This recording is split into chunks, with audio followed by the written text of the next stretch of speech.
Hello दोस्तों, तो यहाँ पे हमें चैप्टर की शुरुआत में नियो हीरोज का सीन दिखाया जाता है और वो इधर एक मॉन्स्टर की ऐसी तैसी कर रहे होते हैं। वो कहते हैं देखो मारो इसे, तुम्हें क्या लगता है तुम कमजोर से मॉन्स्टर हमारा सामना कर पाओगे? चलो फिर इसके हाथ पैर तोड़ के अलग कर देते हैं और इसको दीवार पे टांग देंगे। लेकिन तभी यहाँ पे एक नियो हीरो को चाइल्ड एम्पायर का मैसेज मिलता है और वो बताता है कि नियो लीडर ने कहा है कि जैसे हम मॉन्स्टर को हराए तो उसे उसी हाल में छोड़ देना है। ऐसा लगता है कि वो इस मॉन्स्टर के साथ कुछ करना चाहता है। यहाँ पे दूसरी ओर हमें चाइल्ड एम्पायर का सीन दिखाया जाता है और वो यहाँ पे और भी मॉन्स्टर्स की रिसर्च कर रहा होता है। वो कहता है कि जैसा मैंने सोचा था इसके अंदर भी वही छोटी सी माइक्रोचिप लगी हुई है। तभी यहाँ पे रियोमॉन आता है और वो कहता है क्या इतनी जल्दी मार दिया इसको, बहुत बढ़िया। अब तुम्हें कैसा महसूस हो रहा है? देखा मॉन्स्टर्स को मारना इतना भी मुश्किल नहीं है कि नहीं? तो चाइल्ड एम्पायर कहता है हाँ थैंक यू मिस्टर रियोमॉन, और हाँ आप सही कह रहे हो, खासकर मेरे लिए तो मॉन्स्टर को मारना बिल्कुल भी मुश्किल नहीं है। तो रियोमॉन कहता है तो तुम इनकी लाशों के साथ क्या कर रहे हो, बताओगे मुझे? तो यहाँ पे चाइल्ड एम्पायर कहता है कि देखो मैं एक ऐसा इंसान हूँ जो कि काफी सावधानी बरतता है। मैं ये पता लगा रहा था कि ये मॉन्स्टर्स इतने ज्यादा ताकतवर कैसे हो गए हैं। इनकी स्थिति देख के और इनके बैकग्राउंड चेक करके मैंने सिक्योरिटी प्रोसीजर भी एक्टिवेट कर दिए हैं, और साथ ही साथ मैं ये भी देख रहा हूँ कि कोई ऐसा एलिमेंट हो सकता है जो कि इकोसिस्टम को नुकसान पहुंचा सकता है, जैसे कोई वायरस वगैरह हो या फिर कुछ। और उसके बाद मैं इस मॉन्स्टर का टाइप डिसाइड करूंगा और सैंपल के लिए एक नमूना लूंगा। मैं ये सारा का सारा डाटा अपने कंप्यूटर में डाल रहा हूँ और फ्रीक्वेंसी पता लगाने की कोशिश कर रहा हूँ कि इस तरीके के और कितने मॉन्स्टर आसपास दिखाई दे रहे हैं, और साथ ही साथ ये भी पता लगाने की कोशिश कर रहा हूँ कि इनके खिलाफ हम क्या कर सकते हैं। और ये सारी इन्फॉर्मेशन मैं हीरो और कम्युनिटी मेंबर्स के साथ शेयर करूंगा, जो कि हमें आगे चल के काफी काम आएगी। इसके अलावा और भी कई चीजें, लेकिन अगर तुम मेरी मदद करना ही चाहते हो तो चलो फिर इस मॉन्स्टर को फाड़ते हैं और इसका इंटेस्टाइन निकाल के इसका स्टूल सैंपल लेते हैं। तो रियोमॉन के भाई यहाँ पसीने छूट जाते हैं और वो सोचते हैं मैंने इससे क्या पूछ क्यों लिया, और वो कहते हैं अच्छा वैसे तुम हो बहुत तेज, लेकिन यार मैं तो बिजी हूँ, ठीक है मेरे को जाना होगा। तो यहाँ पे रियोमॉन अपने नियो हीरोज के साथ चला जाता है और कहते हैं चलो दोस्तों किसी और मॉन्स्टर को पकड़ के उसकी ऐसी तैसी करते हैं। यहाँ पे चाइल्ड एम्पायर होता है और वो मन में कहता है कि अगर मुझे पता लगाना है कि माइक्रोचिप में सिग्नल्स कहाँ से आ रहे हैं तो मुझे किसी जिंदा मॉन्स्टर को पकड़ना होगा, लेकिन ये सारे ही काफी ताकतवर है, इन्हें जिंदा पकड़ना तो बहुत मुश्किल है। अब बात कर लेते हैं इस मॉन्स्टर की। अगर मैं देखूं तो इसमें भी आर्टिफिशियल मसल्स लगाई गई है, जिससे कि इसकी ताकत पहले से भी कई ज्यादा बढ़ चुकी थी। मेरे ख्याल से मेरे को इसके खून के अंदर केमिकल रिएक्शंस भी चेक करने पड़ेंगे। वैसे बात करें नॉर्मल मॉन्स्टर्स की तो ये मॉन्स्टर्स जिनके अंदर चिप्स हैं ये कहीं से भी आ जाते हैं, इनको कुछ पता ही नहीं चलता, और इनके दिमाग के साथ भी छेड़छाड़ की गई है। साथ ही साथ इनकी बॉडी के पार्ट्स भी मॉडिफाई किए गए हैं। हम कह सकते हैं कि ये साइबोर्ग मॉन्स्टर्स हैं। इनकी ताकत इतनी बढ़ा दी गई है कि इनका डिजास्टर लेवल भी बढ़ चुका है। अब मैं ये सोच रहा हूँ कि इनको कंट्रोल कौन कर रहा होगा। अगर इस फील्ड की बात ही कर रहे हैं तो मुझे एक जान पहचान वाले से बातचीत करनी होगी। या दूसरी ओर हमें साइटामा का सीन दिखाया जाता है और वो कहता है कि यार मैं तो यहाँ बहुत जल्दी आ गया था और इतनी जल्दी ये लड़ाई खत्म भी हो गई। तो यहाँ पे नियो हीरोज ने एक मॉन्स्टर की ऐसी तैसी कर दी होती है और वो कहते हैं तुम लोग कौन हो? हीरो एसोसिएशन की प्रो टीम। हाँ, तो यहाँ पे साइटामा ग्रुप का एक बंदा बोलता है कि क्या तुमने हीरो नेम विक्टिम एसोसिएशन के बारे में नहीं सुना?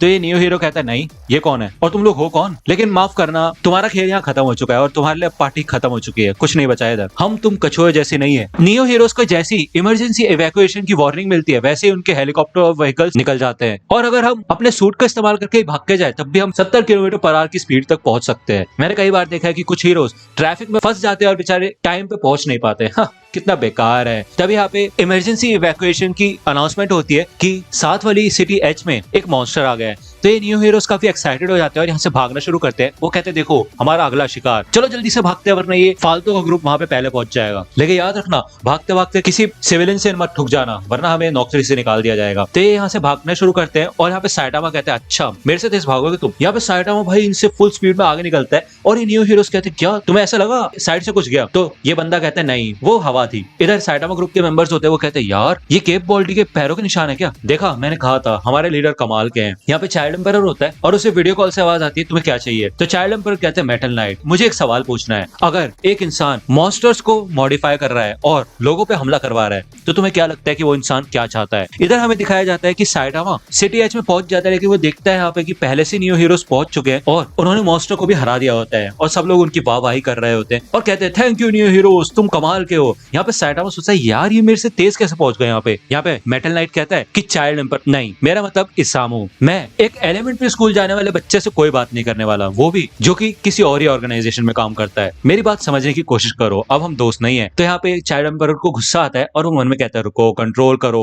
गहरी सांसें लो बस 10 सेकंड के लिए। तो यहाँ पे चाइल्ड एम्पायर कहता है देखो और मुश्किल खड़ी मत करो वरना मैं तुम्हारी लैब में आ जाऊंगा एक प्रेजेंट लेके। तो मेटल नाइट कहते हैं नहीं ऐसा हो ही नहीं सकता, मैं तुम्हें यहाँ पे आने ही नहीं दे सकता, इन केस अगर कोई इन्फॉर्मेशन लीक हो गई तो दिक्कत हो जाएगी ना। तो यहाँ पे चाइल्ड एम्पायर को गुस्सा आता है और वो कहता है ये जो तुम मेरे को एटीट्यूड दिखा रहे हो ना इससे मुझे तुम्हारे ऊपर ऊपर और भी शक हो रहा है। तो मेटल नाइट कहता है कि जो तुम्हें करना है वो करो, मैंने तुम्हें शुरुआत से कहा था कि किसी के ऊपर भरोसा मत करना। तो चाइल्ड एम्पायर कहता है सच में यही करना है ना तुम्हें, तुम ऐसा मत सोचो कि मैं पहले वाला ही लड़का हूँ जब तुम्हारा असिस्टेंट था। तो मेटल नाइट कहता है अरे यार मैं तो तुम्हें खतरा भी नहीं मानता, तुम कर क्या सकते हो, हर रात जैसे कांपते रहते हो और रोते रहते हो, बस वही तो करोगे तुम, या फिर अपनी उस बड़ी सी गुड़िया का इस्तेमाल करोगे जो कि तुम छुपके छुपके बना रहे हो। तो यहाँ पे चाइल्ड एम्पायर चौंक जाता है और कहता है डॉक्टर बुफॉय तुमने मेरी लैब में हिडन कैमरा लगाया है, तुम कब से मेरे ऊपर नजर रख रहे हो। यहाँ पे डॉक्टर बुफॉय गायब हो जाता है और वो कहता है ये बुढ़ा कहीं का अपने तो कोई सीक्रेट बताता नहीं और दूसरे लोगों की प्राइवेसी की इसको कुछ पड़ी नहीं है। तो यहाँ पे डॉक्टर बुफॉय मन में सोचता है कि जो करना है इसको करने दो, मेरे को अब कोई नहीं रोक सकता, अब बस मुझे ये देखना है कि इन सब में से मेरे लिए दिक्कत कौन खड़ी कर सकता है।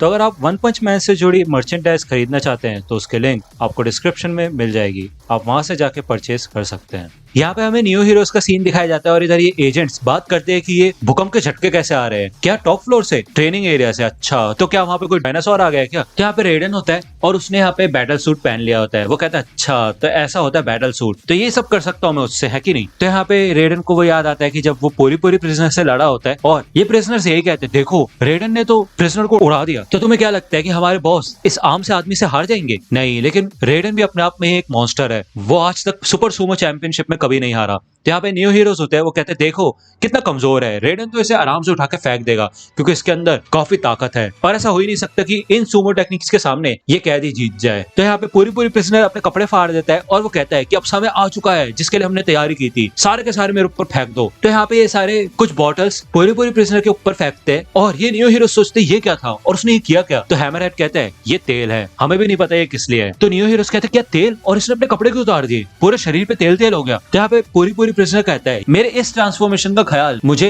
हीरो हंटर से लड़ने के बाद आया था जब उसने मेरा हाथ तोड़ दिया था, अब क्योंकि मैं तेल में नहा चुका हूँ तो चाहे तुम मेरे ऊपर कुछ भी फेंक लो, मार लो या फिर कितनी भी टेक्निक्स आजमा लो, कोई काम नहीं आएगी। तो रेडन कहता है अच्छा कितना कमाल है, लेकिन तुम शायद गलत हो, तुमने मुझे एक आइडिया दे दिया कि अब मुझे तुम्हें हराना कैसे है, मेरे हाथों के अटैक से तुम्हारी छाती तक कांप जाएगी। तो यहाँ पे रेडन पूरी प्रिजनर के ऊपर अटैक करना शुरू कर देता है और पूरी प्रिजनर कहता है कि तुम्हें क्या लगता है मैंने इसके बारे में सोचा नहीं होगा, हाँ अगर मैं दर्द के बारे में सोचूंगा ना तो थोड़ी देर बाद ही मेरा थ्रेशोल्ड टच हो जाएगा और शायद मैं हार जाऊंगा, लेकिन सोचो अगर मैं इस दर्द को मजे की तरह लूं तो। यहाँ पे रेडन पूरी प्रिजनर के ऊपर अटैक करने के बाद रुक जाता है और पूरी प्रिजनर कहता है क्या हो गया, रुक क्यों गए। तो रेडन कहता है नहीं बस मेरा ध्यान भटक गया था, लेकिन सच में तुम बहुत अजीब हो जैसा कि लोग कहते हैं।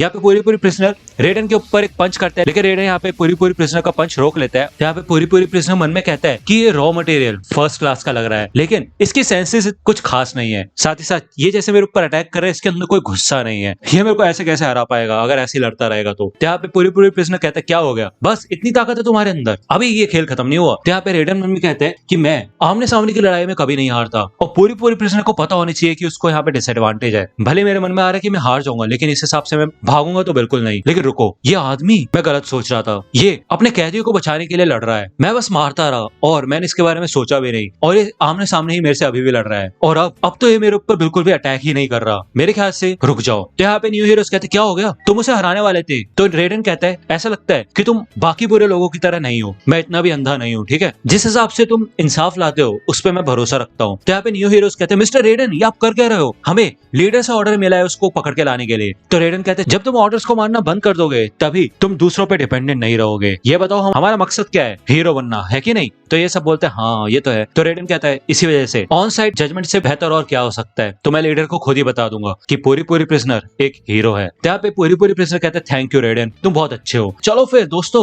अपने ट्रेनिंग सेंटर में वापस चलते हैं, लेकिन वो देखते हैं यहाँ पे सारे के सारे कैदी रेडन के पीछे पीछे जाने लग जाते हैं और पूरी प्रिजनर कहते हैं ओ तुम ऐसे कैसे मेरे को छोड़ के जा सकते हो। तो यहाँ पे हमें फिर से अभी का सीन दिखाया जाता है और रेडन ने यहाँ पे बैटल सूट पहन रखा होता है और वो कहता है कि मैंने आखिरकार एक क्लास एस हीरो की ताकत देख ही ली, लेकिन फिर वो इतना कमजोर बन के क्यों रहता है। यहाँ पे डार्क शाइन बाकी ट्रेनीज को ट्रेन कर रहा होता है और वो कहता है रुक जाओ तुम कुछ ज्यादा ही कर रहे हो, ट्रेनिंग के अंदर तुम्हें ये ध्यान रखना होता है कि ना ही तुम्हें और ना ही तुम्हारे ओपोनेंट को चोट लगे, और वैसे भी असली दुनिया में भी तुम्हें थोड़ा ख्याल रखना होगा जब तुम हीरो एक्टिविटीज करोगे, यही तुम्हारे लिए अच्छा होगा। तो यहाँ पे ये ट्रेनी बोलता है कि यार फिर से तुम बकवास करने लगे, जैसे मेरे अंदर ये लड़ाई की आग भड़कती है वैसे तुम ठंडा पानी डाल के उसे ठंडा कर देते हो, अगर इतना ही है तो तुम मेरे पार्टनर क्यों नहीं बन जाते, तुम तो ताकतवर हो ना। तो डार्कशाइन कहता है कि नहीं नहीं मैं तुम्हें गाइडेंस दूंगा, मुझे माफ करना। तो यहाँ पे रेडन डार्कशाइन को देख रहा होता है और वो कहता है कि सुपर अलॉय डार्कशाइन पहले एक क्लास एस हीरो था। मुझे तो यकीन नहीं हो रहा कि ये बुराई से लड़ते लड़ते खुद ही हार गया, लेकिन मैं इसकी तरह नहीं बनूंगा। मैं जब सुपर सुमो चैंपियनशिप में जाता था तो मुझे ये पता चल गया था कि ये इच्छा शक्ति होती है जिससे ये तय होता है कि तुम जीतोगे या हारोगे। मैं आज तक कभी नहीं हारा, तो इसलिए मैं कुछ भी सहने को तैयार हूँ। इधर एरेमिन बोलती है कि ऐसा लगता है कि सर्जरी अब कंप्लीट हो गई है, तो चलो अब मेटल बैट को बाहर निकालते हैं। तो डेस्ट्रो कहता है सच में